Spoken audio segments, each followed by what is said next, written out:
Now that all the Smash Bros. Ultimate stages are out, I wanted to do a definitive ranked video on every stage, not just an Ultimate, but for the entirety of Smash Bros. I'll be playing every stage with 4 players with hazards on. Now yes, I'm aware that hazards can be turned off to make some stages more fun, but I'll be judging them based off how they were originally designed to be played. I'm also going to have items on because 99% of Smash Bros. Footage online has it turned off. This list is based off how interesting and fun a stage is to fight on. Some hazards can add to the match, while others don't. But with that all said, let's get her ranked.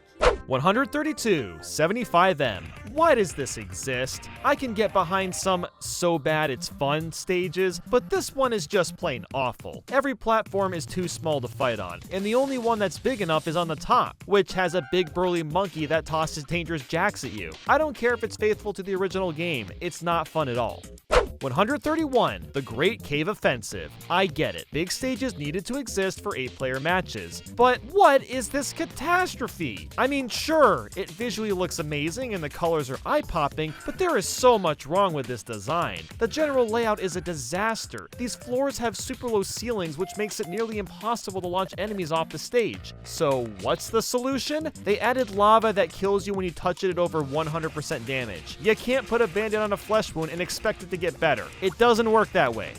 130, Pac-Land. Smash Bros. Has experimented with moving stages a lot over the years, and this is by far the worst way to go about it. The screen scrolls at a fairly brisk pace, and you're taken through the world of Pac-Land. It's honestly not that bad at first, but then you get to the water and forest portions. The geysers and fire hydrants are really annoying to put up with. Then the forest has a bunch of logs and clouds that are really tiny, and falling is almost inevitable. The stage is ugly too. Like, I get it, it's keeping the same aesthetic, but that doesn't automatically make it good. 129, Rumble Falls. Based on 2 Donkey Kong Jungle Beat levels, Rumble Falls continuously scrolls up and you have to climb up ladders and jump from platform to platform. The problem is that the stage scrolls way too fast to even have a chance of playing. You're basically just trying to survive the whole time. It's a gorgeous looking stage too. It's too bad it was wasted on this mechanic. 128, Icicle Mountain. Here's another vertically scrolling stage. The experience is pretty much the same, although you'll go up as well as down. The scrolling seems to be slightly less extreme, which is nice, and there's moments where the stage doesn't move so you can actually fight. But then the issue is half the platforms are ice, so it's really slippery. Either way, this stage is garbage. 127, New Pork City. Definitely one of the prettiest looking stages, but it's too big for its own good. At the time, it was trying to be a new version of Temple, which was and still is a fan favorite. Unfortunately, this attempt at that doesn't really work. The only decent place to fight is at the bottom, and that's only before the wooden plank breaks because of course it breaks. The higher portion of the stage is fine, but the fight never seems to take place up top. 126, Palutena's Temple. So this stage is even bigger than New Pork City, and the only reason I consider it better is because there's more areas that are suitable for fighting. The upper half of the temple is fairly normal, while the bottom half has spikes and a bunch of annoying springs. It's really weird because it feels like the stage originally had 4 or 5 different concepts, and instead of picking one, they just stitched them all together instead. 125, Wiley Castle. I know what you're thinking. This stage is fine without hazards, but like I said at the beginning, we're leaving them in, all raw and natural. The Yellow Devil from Mega Man 1 likes to spawn in a lot and spew his lasers at players. You can defeat him by beating him up, which is kind of cool, but he's a massive nuisance and ruins the stage when he's there. I do appreciate the extra platforms from the 3DS version that show up because that's kind of a cool touch. 124, Rainbow Cruise, one of the first traveling stages, and not a good one unfortunately. You start on Mario 64's ship from Rainbow Ride, only to be taken through a series of random floating platforms in the sky. It's an interesting idea, but the execution is pretty poor because of all the death pits. At least the scrolling is fairly slow, if that's giving it any credit. 123, Mushroomy Kingdom. I still remember being ecstatic when this stage was announced in Brawl as a teenager, and then being so disappointed. I know the gleaming desert look kind of defined Brawl's aesthetic, but it just looks so drab and boring. Couldn't there have been a way to swap between the original and retro styles maybe? The scrolling is also a bit too fast to make fighting enjoyable. The blocks often get in the way too, which is annoying. 122, Hannonbow. By far the most unique looking stage in Smash Bros. You fight on a bunch of leaves that change in height when you hit them. It's a cool idea, and frankly could have been a high tier stage if the ground wasn't a massive pit. The water effect looks dazzling, but man, these leaves are just too small and spread out to make fighting playable. 121. Pyrosphere. This is a pretty sweet looking Metroid area, but it's ruined by Ridley popping in constantly. Whoever hits him the most makes him your ally, which is insanely unfair if you ask me. Sometimes you'll even get Meta Ridley. He kind of powers himself up on the side of Pyrosphere. This is another level that's ruined by a stage boss. Otherwise, it'd be one of the best ones that Smash 4 has to offer. 120. Gamer. Did anyone actually play Game & Wario? It works in a similar way to the Wii U title, where you have to hide from your mom or you'll take damage. It's a pretty cool idea, but the mom lasers come up so frequently that it's more of a chore than a fun gimmick. The stage layout changes every time, but the constant worrying about mom is just irritating. 119. Brinstar Depths. I've got a weird soft spot for this one. There's some fond memories of unlocking it as a teenager and playing it with friends all the time, but I know that it's a garbage stage to actually fight on. Kraid constantly rotates it around, and you have to try to survive while it's spinning and also while KOing opponents. What's interesting is that this stage may have actually been fun if the layout wasn't so rigid. Most of the platforms are structured in funky/awkward angles. 118. Kalos Pokemon League. A stage from Pokemon X and Y is pretty neat, but the stage hazards take it a step too far. The Blazing Chamber engulfs two massive flame pillars that are nearly impossible to avoid. The Flood Chamber creates ramps with rushing water that'll sweep you away, and the Ironworks Chamber spawns swords that can knock you into the ground, but the swords themselves cause damage. While I appreciate how different and unique Kalos Pokemon League is, it's just not fun to fight in its natural state. 117. Port Town Aerodive. We're slowly working our way to good traveling stages. Port Town improves slightly due to more functional stage design. Like Melee's Meat City, F-Zero racers come flying through, and you're basically dead if you touch one. It's not very common for that to happen, but the fact that the racers are disruptive makes this a fairly mediocre stage. 116. Figure 8 Circuit, or Mario Circuit if you remember the original from Brawl. It appears to be based off Mario Kart DS's stage, but it takes a creative liberty by adding a jump. Shy Guys fly across this ramp, and can knock us around if in the way. They aren't the most obstructive hazards, but it's just enough to which I don't find a desire to play the stage. 115. Mario Bros. One of the dumbest stages out there, but if you're in a certain mood, it's one of the best. It's an exact replica of the arcade Mario Bros. Game, and you can use shell creepers and sidesteppers to clobber your foes. All that really happens is you bounce off the floors and ceilings like a maniac, and there's next to no control of what you're doing. And it's hilarious with friends when you don't give a total shit. 114. Skyworld. A level where everything crumbles when you hit it enough. It'd be one thing if just parts of the stage did that, but it's literally every platform. And the platforms themselves are way too close together, so you're bouncing around all the time, or you fly through the clouds. Skyworld is a good concept that has bad execution. 113. Norfair. The most extreme of the Metroid stages. Lava raises up, spews in the background, on the sides, and even covers the entire screen, forcing everyone to go inside a tiny capsule. I kind of enjoy how obnoxious the lava is for some reason, but there's not enough platform space to fight on, so the fun factor isn't really there. 112. Spear Pillar. It may just look like two solid platforms stacked on top of each other, but so much more goes down. Palkia, Dialga, or Cresselia come out and cause some sort of hazard. It can be as mild as destroying the top middle platform, or as annoying as slowing the game down. The effects don't happen that often, but some of them are just a pain to put up with. 111. Gower Plain. The music is fantastic, but there's one problem. The middle platforms are missing for some reason. Now, yes, there's some space to fight on the top left and top right areas, but it feels so off. The platforms underneath are so small that they really aren't worth anything besides maybe saving yourself from a fall. Metalface also shows up, and like other stage bosses, he's a pain in the hiney. His slashes can cause some pretty substantial damage.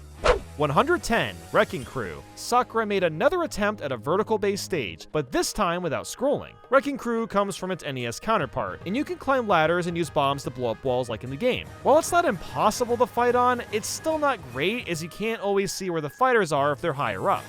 109. Moray Towers. It's a less gimmicky version of Wrecking Crew. The platforms are tilted just like in Splatoon, and attacking still feels really off. It is much smaller so you can see everything at once, which is nice, but it would have been better if they recreated the middle area of Moray Towers and had the actual tower part in the background. I'm sorry, but vertical based stages just don't work in Smash Bros. Period. 108, Mushroom Kingdom Melee. By far the most forgettable Mario stage. You got a few platforms and a bunch of breakable blocks. The blocks are honestly just the worst. They constantly get in the way and spawn back in so quickly that they might as well have just not left. The stage overall is fine, I guess. It just feels like too much of a cluster.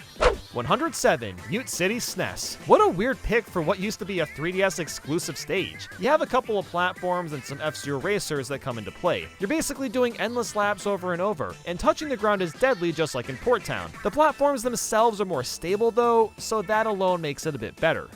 106, Spirit Train, a stage from The Legend of Zelda Spirit Tracks. A stage from Spirit Tracks is not one anybody really expected, but it's interesting since train pieces come in and out of frame. There's a good amount of fighting space and variety, but there's also a good chance you'll die if you touch the train track at all. 105, Balloon Fight. I love how there's so much love for NES games, and this stage is no exception. It takes a level from Balloon Fight quite literally. The platforms, clouds, random flippers, and the dumb fish that pops out of the water to attack and potentially kill you. At least you can walk from side to side, so you have a decent frame of space to work with. 104, Magicant. Holy pink, Batman. Magicant is based on a level from Earthbound Beginnings and makes for a pretty solid stage. Well, at least with hazards off. With them on, you have to worry about Flying Man, who can attack other players. Of all the stage bosses, this is one of the less irritating since you can more easily avoid him.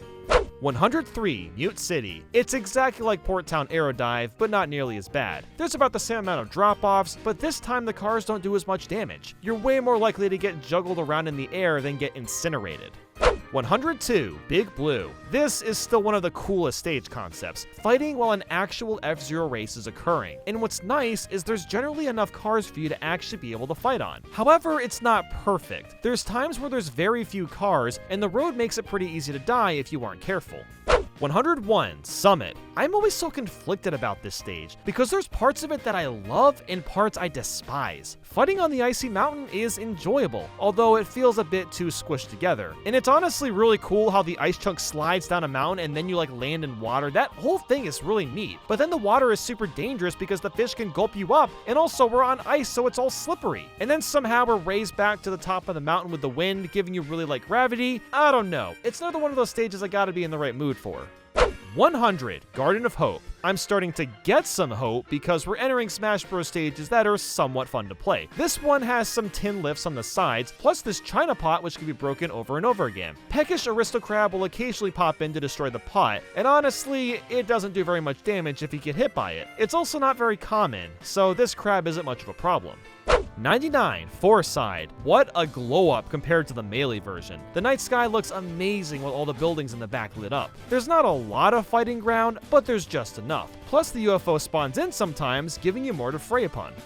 98, Flat Zone 2. It takes a bunch of the Game & Watch games and cycles through them as the stage. It's a pretty awesome idea, but there's two main issues. The stage hazards are way too strong, and the blast zones are too crunched up. And look, I don't usually care about blast zone radiuses, but it's at a point where it's actually dumb how easily you can die. 97, Flat Zone X. It's literally Flat Zone 1 and 2 combined, which basically equates to Flat Zone 2 with one extra screen. The stage hazards and blast zone distance is still a problem.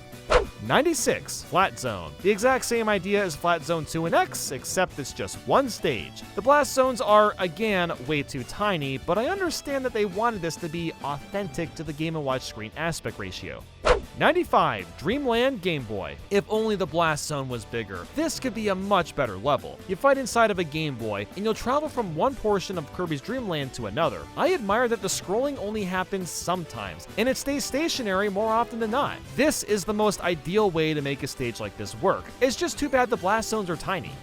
94, Midgar. You'd assume this is your average battlefield, but Summon Materia changes the whole playing field. These orbs completely alter how the level runs. Ramu moves the floating platforms and electrifies them. Ifrit blazes fire and tilts the entire stage to the side. Bahamut releases Terra Flare, which can do massive damage. While these stage elements are cool, a lot of them are way too disruptive, but at least it's not that common. 93, Mushroom Kingdom 2. It takes the Mario Bros. 2 sprites and gives us a tiny platform in the middle, and two on the sides. This stage should be fine, but it's scaled really small for some reason. And this includes the Ultimate version, which is a bigger version of the stage. But Birdo sometimes comes out to spit eggs, but they're so nominal to the gameplay that it hardly matters. 92. Halberd. You fly around on a basic platform spectating Meta Knight's ship from Kirby Superstar. Frankly, this stage would be way up there on the list if it wasn't for when you actually land on the ship. A combo cannon comes out to shoot a laser or cannonball, both of them doing a ton of damage. This alone ruins what would otherwise be great fighting ground. 91. Yoshi's Island Melee. This may look like a pretty normal place. You got some pipes and Mario World blocks hanging out. For the most part, this Yoshi's Island is fairly fun, but the middle portion is just the worst. The blocks can be broken, and it can lead you down a really narrow path, making it easy to fall to your death with little to no chance of recovering. 90. Frigate Orpheon. Based on Metroid Prime, you have a place that looks pretty typical, except for the part where it flips entirely, which can be disorienting. It's not too shabby, but definitely on the forgettable side. 89. Brinstar. The yellow lava rises up like a true gamer would. It's not too bad a stage, but when lava rises, there aren't many places to camp at. It's much more milder than Norfair, that's for sure, but the level is smaller than it should be. 88. Planet Zebus, the original lava rising stage. It works exactly like Brinstar. While the lava rises frequently, there's a lot of other platforms to fight on. The stage itself is much bigger than Brinstar. 87. Jungle Japes. There's a jungle, and it sure is japing. The running water can pull you in if you aren't careful, but the versions besides Melee make it much more possible to survive. 86. Congo Falls. It's fairly similar to Jungle Japes, but without the running water. The platforms are still pretty small, and you gotta love that random rock on the bottom right. It's just vibing down there.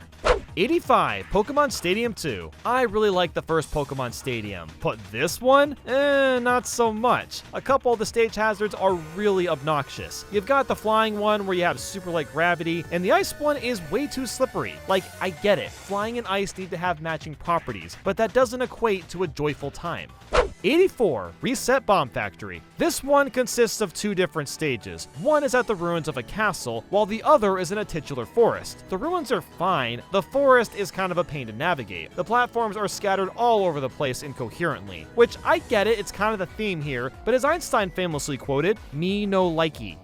83. Mario Circuit. Why we have two Mario Circuit stages with the same theme is beyond me, but this one is a little bit better at least. You travel around Mario Circuit, and again, a bunch of shy guys are driving on the track at the same time. You can run into them and even bounce off the Mario Kart track, but the odds of those things happening are fairly small. The platforms are much better, and there's less obstacles in your path too. 82. Woolly World. One of the prettiest looking Smash 4 stages. You start on the ground and are sent into the clouds. I don't mind this concept, but the entire floor while in the sky is a big pit, which is kinda lame. 81. Saffron City. It's a lot like Foreside, but more playable. The platforms are better scaled out, and it has a pretty neat gimmick that isn't that obtrusive. Pokemon come out of the Silph Co building. Such ones include Venusaur and Porygon. The Pokemon are a special type of stage hazard that can get in the way, but not nearly as often as others do. 80. Great Bay. This is another Melee stage that's been redone to damn near perfection. You of course have the turtle that comes in and out of the level, and then 3 platforms on the other side. The water was pretty deadly in Melee, but in Ultimate it doesn't mean much since you can float for a little bit. 79. Mushroom Kingdom. Yep, there really are like 80,000 Mushroom Kingdom levels. This one is very much like the Melee version, but with a better stage layout. You can also go through pipes to warp from one side of the stage to the other, which is kinda cool. 78. On It. One of the most memorable Smash Bros. Stages. It takes place in the Earthbound universe, and you fight on top of some house roofs and awnings. There's also the infamous black van that can run you over and send you flying around the stage. While On It is a classic, it's not the greatest since the largest slice of land to fight on is kind of deadly. 77. Paper Mario. One of the more interesting Mario stages. It takes place in 3 locations. This first grassy one from Sticker Star, then SS Flavion from Thousand Year Door, and finally Bowser's Sky Castle from Sticker Star. The stage itself is okay. A lot of the design is good until Bowser's Sky Castle, which tends to get too chaotic. 76. Distant Planet. The first Pikmin stage to come out. You've got a big ol' hill, a bunch of leaves, and a Bulborb that pops in from time to time. The stage isn't too bad, but there's not much flat ground to fight on. And when it rains, the slant on the left becomes completely unusable since it's all slippery.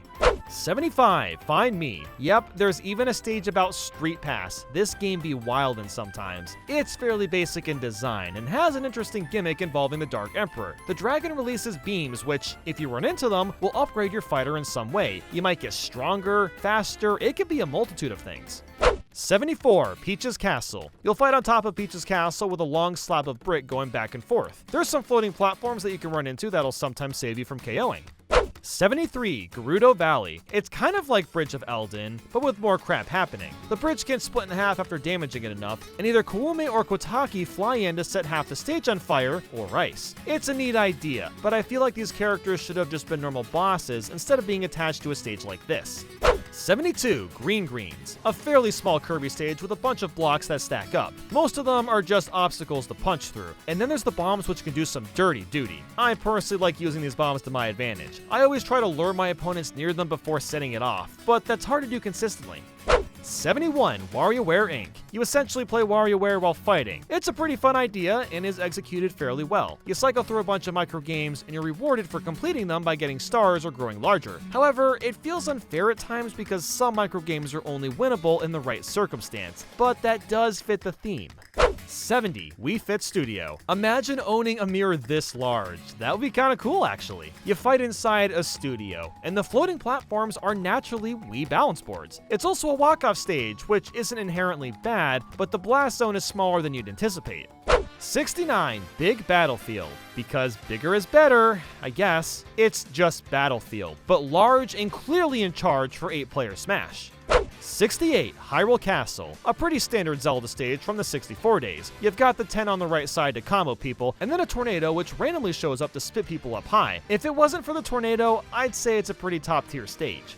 67, Venom. For the most part, we've entered the stages without weird gimmicks, which is kind of nice. Venom has the Great Fox, but it's facing forward, and you fight off the wings. When going through the caves, you might bounce off of them, but otherwise it's a neat stage. 66, Bridge of Elden. The flattest stage you could ask for. That is until King Bulbum comes crashing in with his Lord Bulbo. He'll drop a bomb and blow up in the middle, but it reforms after some time. It's not really intrusive either. The only thing that might happen is you run into King Bulbin, but he's easy to avoid. 65, Jungle Hijinks. Jumping from the foreground to the background was a gimmick in Donkey Kong Country Returns, and they implemented that concept into Smash Bros. Now, I know a lot of people geek out about this stage, and look, I enjoy it myself. However, I find it a bit hard to see what's happening in the background, and then out of nowhere when you're fighting, the stage just disappears, forcing you to use a barrel to go to the other side. It's a bit too disruptive for my taste.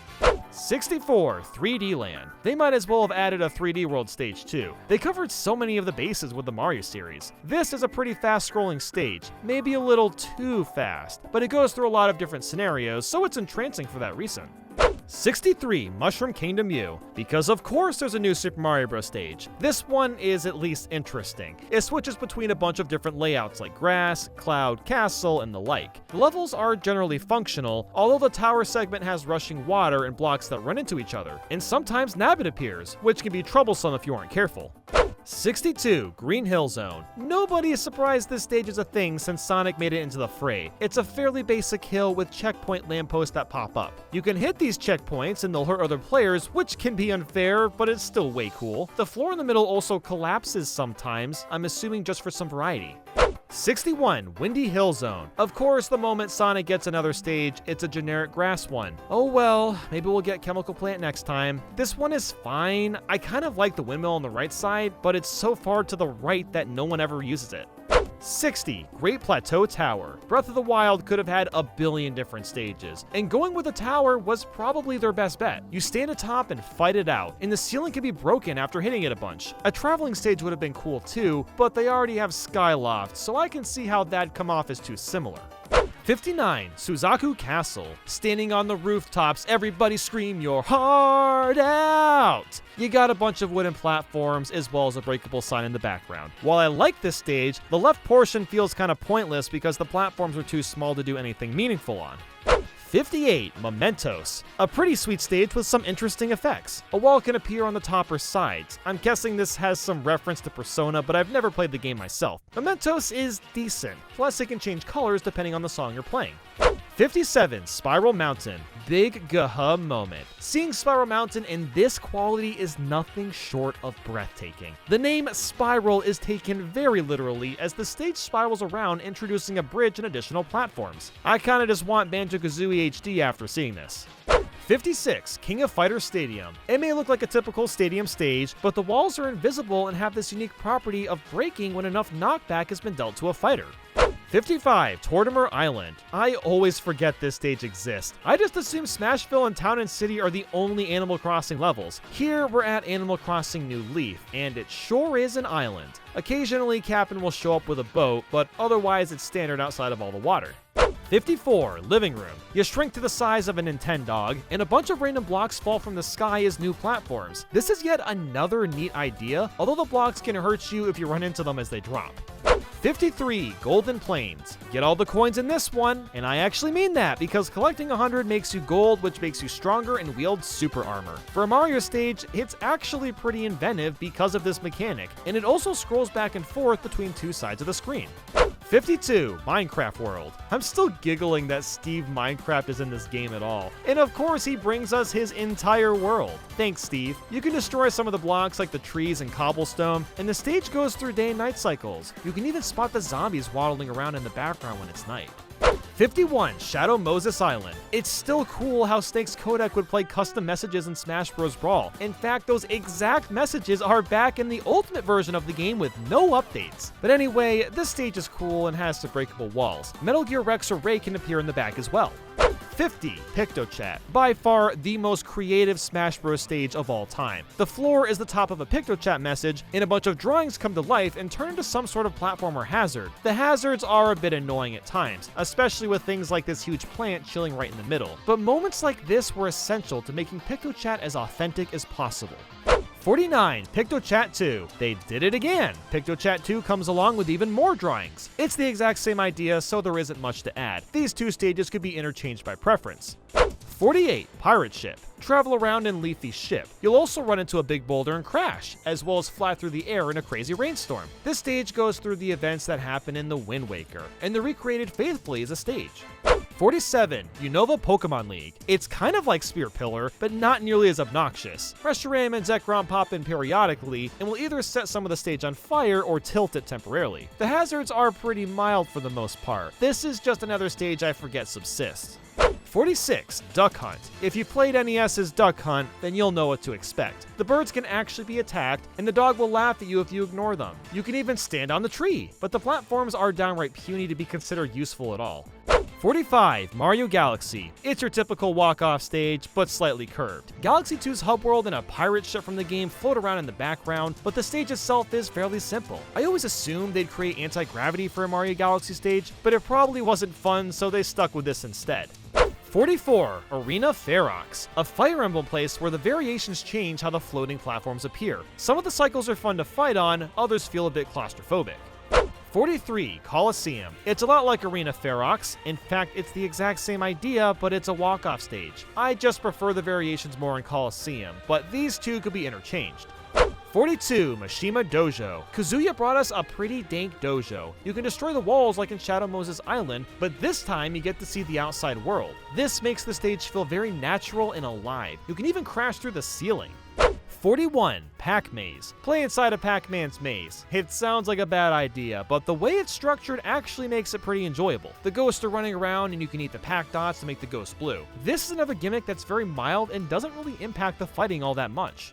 40, Super Happy Tree. I always loved camping on the random cloud 8 weeks away from the main stage. This is another one that's standard in design. The cardboard look in Ultimate is amazing, and I like that distinct V shape on the ground. 39, Boxing Ring. Tussle it out in an actual boxing ring. I'm kind of surprised it took until Smash 4 to have an arena like this. This one is Punch-Out themed, of course. You gotta love the Jumbotron giving everyone a fun catchphrase. Captain Falcon has the Supersonic Slugger as an example. 38, Lilac Cruise. The battlefield stage that tilted like no other. There's not much else to say about it. The background is pretty sick as you'll get to watch a war between a bunch of other ships.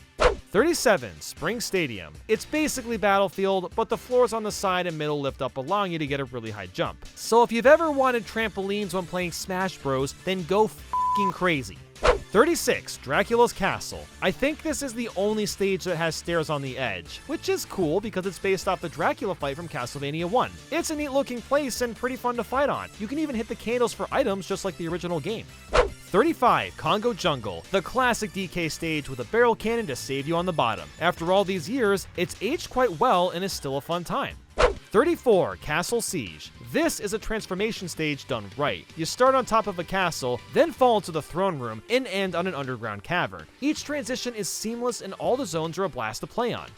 33, Miiverse. Now we're at the battlefield section of this video. This one is at the bottom simply because it doesn't work anymore. You used to be able to see Miiverse posts based off the characters you were playing as, but that doesn't function because Miiverse is gone. 32, Dreamland, one of the most played tournament stages. 1, 2, Oho Mia, we've heard it all so many times. With hazards on, Wispy Woods occasionally blows wind, pushing you back slightly. 31, Umbra Clock Tower. You wouldn't assume that fighting on top of a clock would be this simplistic. A bunch of floating platforms come in and out of existence, and you're basically just falling through the sky in an infinite freefall. 30, Smashville. It's very similar to Battlefield, but the floating platforms move from side to side, and that's the gist of that. 29, Town and City. It's basically the same as Smashville, but the background is a little more dynamic and there's more floating platforms. These ones also move around a bit, and the middle one disappears over time. 28, Yoshi's Island, the Brawl variant. This one goes with a cute hand-drawn style and is pretty enjoyable. Sometimes a Blarg Witch rises up as an extra platform, but the best part is how the seasons cycle as you fight it out.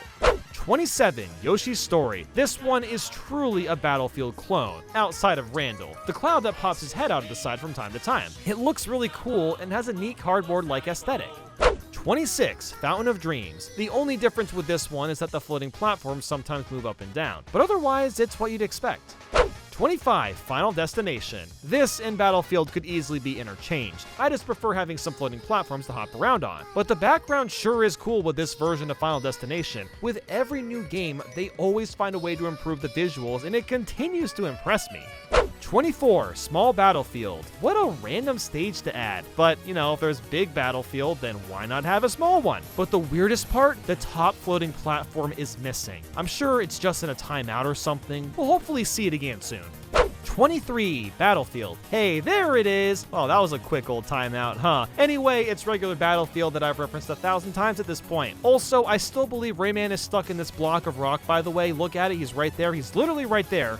22, Hollow Bastion. This Battlefield clone explores the Rising Falls and ends at the Dive to the Heart. It's a truly beautiful and stunning stage to look at. The Hollow Bastion castle is a bevy to behold. I love all the artwork in Dive to the Heart as well. It's truly charming. 21, Northern Cave. Good old Final Fantasy. The days when Cloud was a crazy new character, and now we've got Sora miraculously, but anyway, this is a typical Battlefield level that takes you through the end of Final Fantasy VII. 20, Tamagotchi Life. Just casually fight from room to room. It's a lot like Luigi's Mansion, but you can't destroy the homes. Each room looks pretty distinct. I like how they include your own Miis in the background sometimes. 19, Pilot Wings. This is kind of similar to Woohoo Island, but you just fly around on Pilot Wings the entire time. And while it's not as interesting, it's still pretty cool to spectate. You'll even occasionally switch planes. 18, Yggdrasil's Altar. Yeah, I probably pronounced that one wrong and I apologize, but you have to admit, like, look at the spelling. Hero Stage occurs in Erdrea, and it mostly just showcases the world around him. Floating platforms are occasionally introduced, and that's really about it. 17, Rainbow Road. Taking the best Rainbow Road and turning it into a Smash Bros. Stage is a dream come true. It's really too bad it was never ported into Ultimate, because it's such a joyous ride. It does kind of stink that the Shy Guys still get in your way, but their occurrence is so few and far between. 16, Orbital Gate Assault. This one is infamous for taking over a year to develop, and it really shows for how cinematic it turned out. Based off Star Fox Assault, you'll start on the Great Fox, land on an Arporoid missile, then a few different R-Wings, and then another missile, and then more R-Wings. It's interesting because this kind of stage would normally be annoying to play on, but the timing and pacing is slow enough to where fighting feels great, and it isn't boring either. 15, Cloud Sea of Alrest. The first place you'll see in Xenoblade Chronicles 2. You ride atop of a Kruta and fight as he floats through the sky. The only thing that really happens with the stage is Gramps turns his head to look around, and that slightly affects your playing field.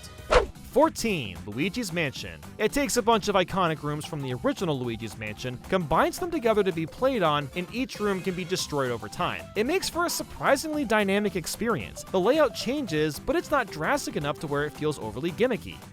13, Super Mario Maker. An awesome idea turned into an awesome stage. Super Mario Maker makes a stage and you fight on it while it swaps between different styles. The cursor even repairs barriers that are broken, which is a really cool touch.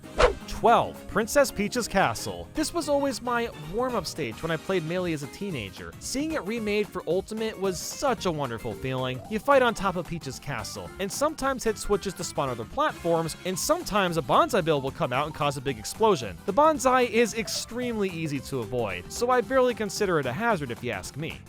11. Prism Tower. Hailing from Pokemon X and Y, you travel around Prism Tower and fight at different peaks of the building. While there's a lot of bottomless pits, they aren't nearly as much of an issue as some other stages. This one also looks amazing in general, especially at night with all the lights on. 10. New Donk City Hall. It's no surprise we got a Mario Odyssey stage, and New Donk City being recreated was just kind of a given. It's by far one of the best traveling stages since you get to fight on top of the buildings in the city at a bunch of different locations. You'll even see the musicians in the background sometimes. 9. Garrig Mach Monastery. I know a lot of people weren't happy with Byleth being a DLC fighter, but they did bring along a pretty cool traveling stage. You explore a bunch of areas from Fire Emblem 3 houses, including Reception Hall and Cathedral. There's even some breakable buildings just for the heck of it. 8. Pokemon Stadium. By far the most interesting variant of Battlefield. We went over Stadium 2 a while back, but the first one is so much better because each transformation is actually fun to fight on. Water has a big windmill, rock adds a mountainside, each form is visually interesting and is quite functional. 7. Corneria. This was my favorite stage as a kid, and even now it's still one of the best ones. You fight on top of the Great Fox, and you'll occasionally have R-Wing shoot lasers at the players. They're usually pretty easy to avoid unless you end up in a really bad spot. While this remake looks amazing, this ship feels a touch small. And look, that's not necessarily bad, but it does look a little goofy, almost like every fighter is a giant. 6. Sector Z. Speaking of, this is basically Corneria, but the ship is actually a good size. The bigger scope does make the ship feel more epic in a weird way. The extra room is a huge plus. 5. Skyloft. Skyward Sword, a game on the Nintendo Wii video game console. That's what Skyloft is from. Yeah, it's another fantastic traveling stage. It's really neat getting to explore this hub in such a unique way. As someone that hasn't played Skyward Sword, it almost gives me a taste of what this place is like. 4. Delphino Plaza. It's exactly like Skyloft, but the stage layouts are a lot more enjoyable. Most sections have simple platforms without any annoying gimmicks, which is great. Either of the stages could be interchanged, honestly. They're both so similar in design. 3. Woohoo Island. By far the best traveling stage with normal platforms. This one goes around the wonderful world of Woohoo Island. You'll stop at Swordsplay Coliseum, random rocks at sea, and a multitude of other locations. Each area offers different platforms to fight on, and each segment is fun to be in. 2. Pokey Floats. What a glorious masterpiece. You fight on top of a bunch of Pokemon, and it's honestly kind of a disaster to fight on sometimes. But its sheer creativity and even surprises makes it one of the best stages of all time. The scrolling isn't even that fast. The only time things get a bit hectic is near the end of the cycle. It's hard to not love this stage. It's truly legendary.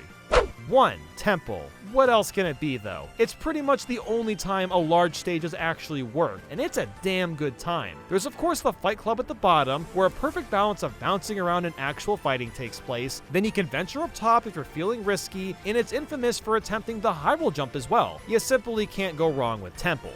Well, it's kind of crazy just how many stages have come from the Smash Bros. Titles. The characters are often considered a celebration of games, but the stages are just as much so. Don't forget that. With that said, thank you all so much for watching, and I'll speak with you soon.